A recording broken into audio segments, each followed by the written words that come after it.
May it please the court. Counsel. Good morning, members of the jury. This is not a case of felony murder. It's not a case of a principle where you have two people working together to commit a crime. And the facts and the evidence is going to show that this is not a case where Ronny Walker killed Nilexia Alexander. The facts and the evidence are going to show that this is a case where one man, and one man only, is responsible for Nilexia Alexander's death, and that is Robert Quincy Creed. As you heard from Mr. Terry, I expect that you will get to hear from Mr. Creed. And I'm going to go through some of the circumstances under which Mr. Creed is facing charges. And I'm going to go through a little bit of the investigation and touch on some of the points that the prosecution left out during their opening statement. So forgive me if you see and hear some of the same things, but I'm asking you to look at it from a different perspective. So how does Mr. Walker get here? How does Ronny Walker get accused of first-degree premeditated murder facing the death penalty? Well, as Mr. Terry points out, it starts with that car, right? Shortly before 9 o'clock a.m. on May 6th, law enforcement responds to the area of Highland and Flora, Nebraska, and they locate the deceased, who later becomes known to them to be Nilexia Alexander. The first course of action that the detectives do is they canvass the area for video surveillance. And lo and behold, they see a vehicle traveling around the area, a black vehicle. You'll get to see some of these videos, I expect. This is a screenshot from that vehicle traveling on Highland Avenue. And they see a black vehicle and multiple cameras. So the vehicle becomes somewhat of an interest to them. The police continue to canvass the area. They go to several locations and they keep seeing this black vehicle. But they don't have a name, they don't have a face, they don't have a license plate. Eventually, their big break is when they learn that Nilexia Alexander has a phone number. A phone number that her mother did not know about. Nilexia kept this phone. Law enforcement learns about it from Nilexia's younger cousins. When they're able to pull the phone records from Nilexia Alexander's phone, they then are able to see different locations that she was at during this time period that law enforcement is interested in, right? We're talking about roughly 3 o'clock a.m. on May 6th and thereafter. One of the locations that they certainly find that Nilexia Alexander's phone is pinging to cell phone towers out is at Thornton's gas station. And they see that black vehicle. They see a driver in the black vehicle. They see a passenger in the black vehicle. This is captured at some time after the shooting occurs. This is the only video that you will see which shows either the driver or the passenger at or around the time of the shooting. So we know that there is a driver and a passenger at the time that this vehicle is at Thornton's. What we don't know is if there was a driver and a passenger before that. We don't know who was driving the car before that. The only evidence of that, quite frankly, is going to come from Robert Creed, and I'll talk about him a little bit more in a moment. Law enforcement continues to track the car, figuring out where else can they pull some video surveillance from, and again, we have that Tampa General Hospital video, and you'll see, it may be a little bit difficult here, but the video will make it clearer. There's that passenger again, wearing those shorts that he was wearing in the Thornton's gas station video. So we know that that's the same person, and I expect Robert Creed will come in here and he will tell you that that is him. Him at Thornton's, him at the gas station at Tampa General. They now are able to get a license plate number for that Ford, and that ultimately is what leads law enforcement to Ronny Walker. They go and they contact Mr. Walker. They come into contact with him where Mr. Walker is working. Mr. Walker is more than cooperative with them. He talks to law enforcement for hours. He gives them his DNA. He gives them his phone. He gives them his car. While Mr. Walker is talking to law enforcement, he tells them about his girlfriend, Erica, who happened just by coincidence to be showing up at the Ford Motor store or Ford Motor property at the very time where Mr. Walker is talking to law enforcement. And he tells law enforcement, there she is. Law enforcement talks to Erica Sweet. Law enforcement is able to get phone numbers for Ronny Walker. They're able to get a phone number for Erica Sweet. Law enforcement then pulls phone records for Mr. Walker, pulls phone records for Mr. Sweet. What the evidence is actually going to show is that Mr. Walker, in fact, did have a working phone at and around before and after the time of the shooting. Back in back in May of 2022. And you can see there are multiple phone calls, text messages made on May 5th, May 6th, and the records will be introduced. You'll be able to see that clearly this phone was in use. Law enforcement then tries to cross-reference. Well, we have a phone number for Nilexia Alexander. We have the phone records for Ronny Walker. And so let's see if the two are communicating. They are not. There is no crossover, no social media, no phone records, nothing to indicate that Mr. Walker even knew who Nilexia Alexander was. When they get the phone records for Erica Sweet, there are a couple of things that are of interest to law enforcement. One of them is going to be that there are some phone calls that are made around the time and in the early morning hours of the shooting. There are some text messages that are sent as well. What the evidence is going to show, members of the jury, is that those phone calls, those text messages, they were not made by Ronny Walker. They were not made by Erica Sweet. They were made by the person who had possession of that phone, Robert Creed. And you will know that because I expect you'll have a chance to see a text message sent from Mr. Creed to his cousin, telling his cousin, hey, this is Q. You will know that it's Robert Creed using the phone because I expect that you will hear some evidence that the phone numbers being used and being called, those are connected to Mr. Creed's family. No connection to Mr. Walker, no connection to Miss Sweet. Why is this going to be important? Because at the time when this phone is traveling in the same areas as Nilexia Alexander, we know the person in possession of this phone is not Mr. Walker, it is Robert Creed. This name, Robert Creed, started coming up a lot in the investigation, so naturally Detective Wheeland, who is the lead detective in the case, I expect you will hear from him, he then starts to look into Mr. Creed.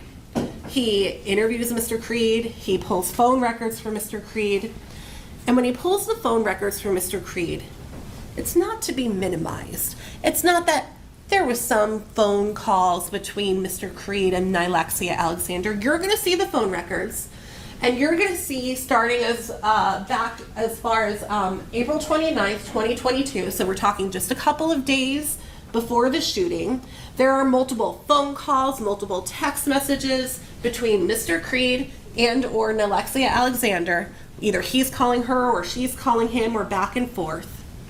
And those phone contacts continue up until April 30th. And then after that, there's nothing else. But this is the connection that law enforcement was looking for. How did Nilexia Alexander end up in that black Ford? Well, now we know, because she was there to see Robert Creed. Again, absolutely no connection to Ronny Walker.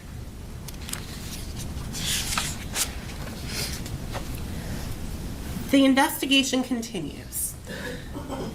I expect the next thing that you're going to learn is that in June of 2022, law enforcement in the state attorney's office make the decision to charge Ronny Walker with first-degree murder. And they charge him essentially for a few different reasons. I expect you're going to hear Detective Whelan testify about this. One, it was Ronny Walker's car that is seen driving around the area. Two, Ronny Walker, they believed, was at the gas station at Thornton's sometime after the shooting. And three, the DNA that was found in the car. But I want to talk to you some more about the DNA. I'm going to go back a couple of slides. You're going to hear from someone who tested the DNA. You're going to hear from a DNA expert. And that person's going to explain a few things to you. One, they cannot say whether or not definitively that is blood that they located in the car. There are some chemical tests that they can do. Sometimes these chemicals can cause a false positive for blood. A cleaning agent, for example, can often cause a positive result for blood, even though it's not blood. So that's the first thing they'll tell you. Two, they cannot tell you whether or not that blood, if it is blood, belongs to Nilexia Alexander. They simply don't know. Even if there is blood there, if you have what is called a mixture, they can't tell you which person contributed that blood. So when Mr. Terry comes up here and tells you Nilexia Alexander's blood is found, the evidence will show something different. Three, when we talk about a mixture, it is not as though we are talking about the DNA gets in a particular location at the same time. What I expect you will hear from the DNA expert is that a mixture simply means is that one person's DNA is found in the same location as another person's. They can't tell you whose DNA got there first, whose DNA got there second, whether the DNA got there at the same time. Even though DNA evidence is quite powerful, there are limits to that DNA. Despite all of these things, right? Despite the fact that law enforcement believes that this is Ronny Walker's car, Ronny Walker's at the gas station, Ronny Walker is in the Tampa General Hospital with the same place as the phone, all of the same things you will hear are exactly true for Robert Creed. He's at the gas station. Robert Creed, and in fact, Robert Creed's the one with the connection to Nilexia Alexander. What I expect you're going to learn is that law enforcement has a bit of a problem at this point. They don't know what happened inside that car. They know that it's Ronny Walker's car, but that's about as much as they know. So I expect you're going to learn that at some point there is a second interview done with Robert Creed. During the first interview, Robert Creed denies knowing Nilexia Alexander. When they confront Robert Creed with the phone records, Robert Creed says, "No, that's not true. That's not me. I don't know who this person is. I don't know anything about someone dying." The second time you hear that an interview is done with Mr. Creed, you're going to learn that at that point, the interview goes a little bit differently. Because what the evidence will show is that that interview starts off with the detective telling Mr. Creed, "If you don't tell me that someone else did this, we're going to have to charge you with murder." What you're going to hear is that the detective tells Robert Creed that Ronny Walker's lawyers are pointing the finger at Mr. Creed, saying he's the one that killed Nilexia Alexander. And what the evidence is going to show is that the detective then says to Robert Creed, "If Ronny Walker just shot and killed her in the car because he was mad at her, just tell me that." And then, and only then, you will hear that Robert Creed, for the first time, changes his story and says, "That's exactly what happened." And from there on out, Robert Creed mimics, repeats what the detective had told him. You will then hear that Mr. Creed is interviewed multiple other times by other lawyers after he is arrested. And there are a couple of important things to keep in mind. Robert Creed is never arrested for the murder of Nilexia Alexander. He's not arrested as a principal. Again, this isn't a felony murder. The prosecution arrested one man and one man only, and that was Ronny Walker. They arrest Robert Creed for accessory after the fact. But I expect when Mr. Creed comes in here to testify, he's not going to be able to tell you what exactly he did as an accessory after the fact. He's going to come in here and tell you that he pled guilty, and the only reason he pled guilty is because he didn't want to go to prison for the next 30 years. And that if he comes in here and tells this story that was repeated to him by the detective, he believes he's going to get to go home. He's going to get a benefit for his testimony. And that's where the judge's instruction at the end of the case is going to come into play, when he talks to you about looking at this testimony with a very critical eye. Because at the end of the day, Robert Creed cannot be trusted. He has lied to law enforcement. He has changed his story. He's being a benefit for being here and testifying.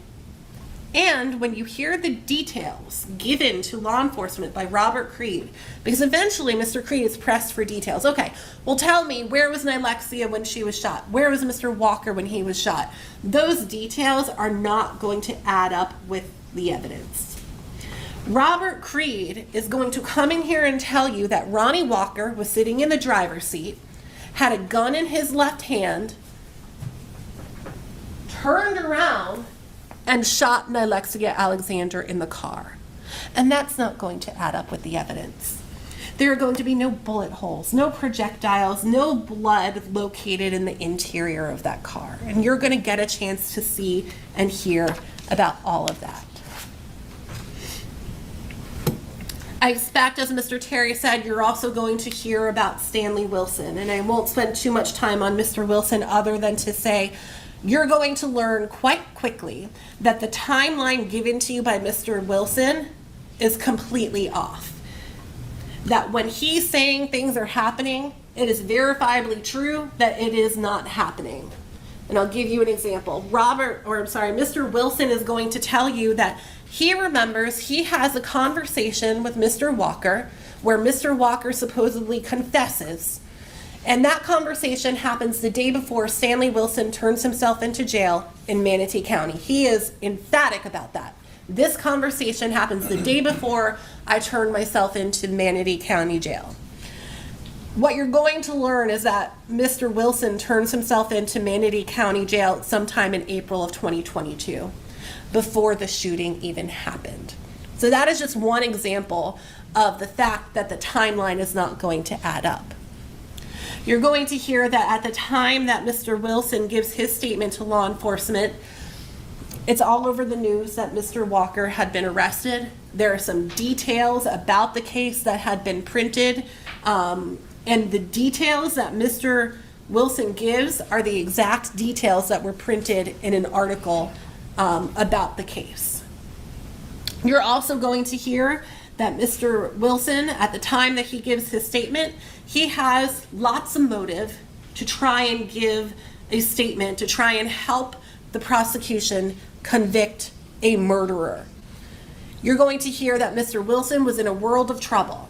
He had been in jail, bonded out, committed more crimes, bonded out, and he was about to have his bond revoked. He was about to be in a situation where he would have to go back to jail. And it is during that time frame that he has his lawyer reach out to the prosecution and tell the prosecution, hey, Stanley Wilson wants to provide you with this information. And sure enough, the very same day that Mr. Wilson provides this information, you will hear that the state of Florida drops their motion to revoke his bond, and Stanley Wilson's able to remain out and about free. You will then hear that Mr. Wilson ends up getting a deal in his cases where he does some prison time, but not nearly as much prison time as his score sheet given to him reflected he should have. And part of that deal is that he, like Robert Creed, is required to be here and required to testify against Mr. Walker. So again, when it comes to that instruction, I expect the judge will give you at the end of the case, you will have every reason in the world to view Mr. Wilson's evidence as critically as you can. I'll repeat what I stated earlier. This is not a case where multiple people are involved in the killing of Miss Alexander. There's one person arrested. The state of Florida has chosen that person to be Ronny Walker. The evidence is going to show that they have chosen wrong, because all of the evidence, and when you go back to that deliberation room, you're going to have the evidence, the photographs, whatever videos, but you're also going to have your common sense. And that common sense is going to show you that Mr. Walker is innocent. He is as innocent as he is today, and he will remain innocent at the end of this case, because the state of Florida will be unable to prove their burden. There is not a moment during this trial where the burden of proof will move from this table where these two prosecutors sit. There is not a moment during this trial where you should look to Mr. Walker to prove anything or to disprove anything or explain anything. Those are all the presumptions that you agreed to follow when you were selected as jurors. The judge at the end of the case will tell you you can find a reasonable doubt in the evidence, in the lack of evidence, and in any conflicts in the evidence. And at the end of the case, you are going to have reasonable doubt in all of these places. You're going to find that there's information given to the detective that he never followed up on. Because like I said, the evidence will show they got their man. They put all of their eggs in one basket, and that's what they stuck with. The evidence is going to show that it was not Mr. Walker that shot and killed Nilexia Alexander. It will show that that person was Robert Creed. Thank you for your time and attention. Ladies and gentlemen, the court's going to take a 15-minute recess while we take care of some housekeeping matters and then get right into that first witness. All rise for the jurors. You can read the notes.